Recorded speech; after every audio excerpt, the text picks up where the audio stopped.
Pasti dari kalian banyak yang bertanya-tanya kenapa kok ada konten reupload di Facebook yang aman-aman aja.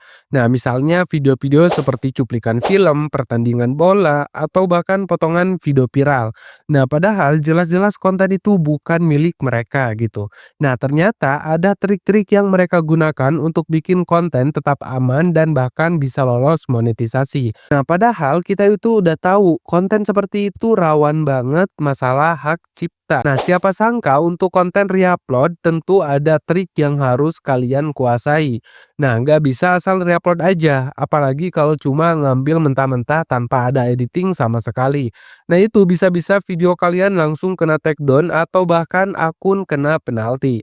Nah, jadi apa aja sih alasan konten reupload orang lain bisa aman-aman aja? Nah, sebelum saya lanjut ke pembahasannya, saya minta support dan dukungannya untuk channel ini, yaitu dengan cara like, komen, dan subscribe terlebih dahulu.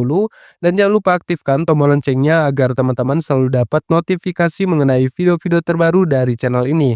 Oke, nah kalau sudah, sekarang kita langsung saja ke pembahasannya.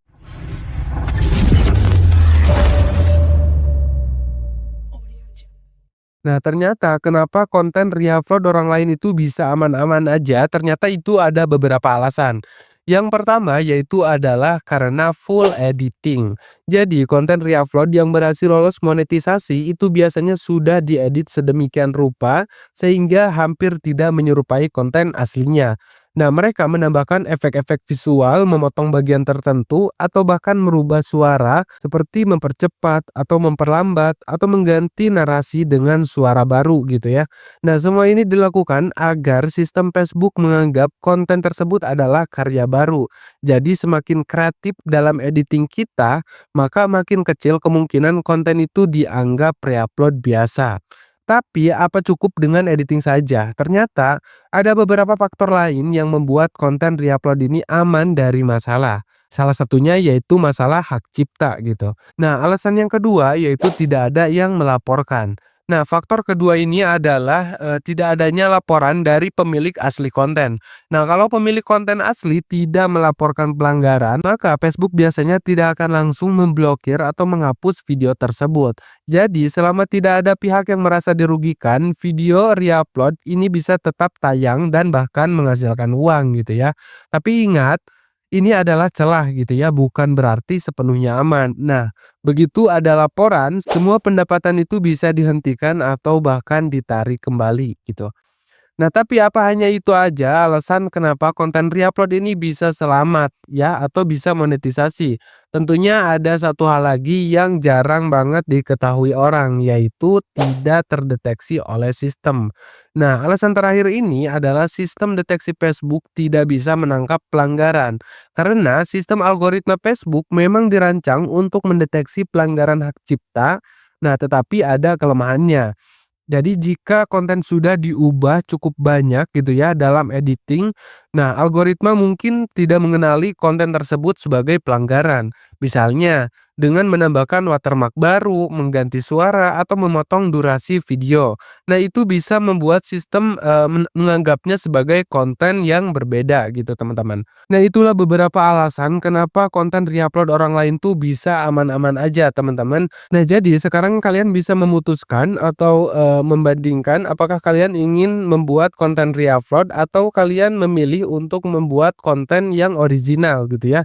Jadi sebelum kalian memutuskan bikin konten, coba berpikir dulu jangka panjangnya. Ya memang sih kalau reupload konten kelihatannya gampang banget gitu ya. Jadi di awal-awal kemungkinan aman-aman aja untuk beberapa waktu. Nah, tapi jangan salah, sistem platform kayak Facebook atau YouTube gitu itu terus berkembang. Jadi bisa jadi hari ini, konten kalian yang hasil reupload itu lolos, tapi besok-besok kena masalah hak cipta atau monetisasi dihentikan. Nah, daripada ambil resiko besar, kenapa nggak coba bikin konten original gitu ya.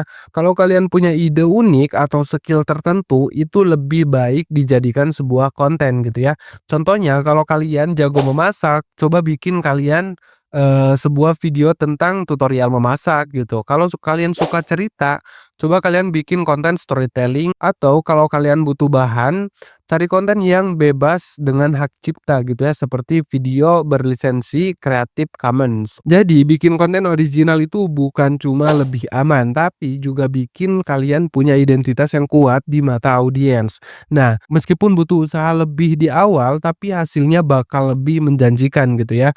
Yang penting kalian konsisten dan terus belajar karena di dunia konten, orisinilitas itu adalah investasi terbaik untuk masa depan. Nah, mungkin itu saja dalam pembahasan video kali ini, mudah-mudahan bermanfaat dan apabila ada pertanyaan teman-teman bisa tulis di kolom komentar atau juga bisa DM ke Instagram saya, link saya sertakan di deskripsi video ini. Oke sekian, wassalamualaikum warahmatullahi wabarakatuh.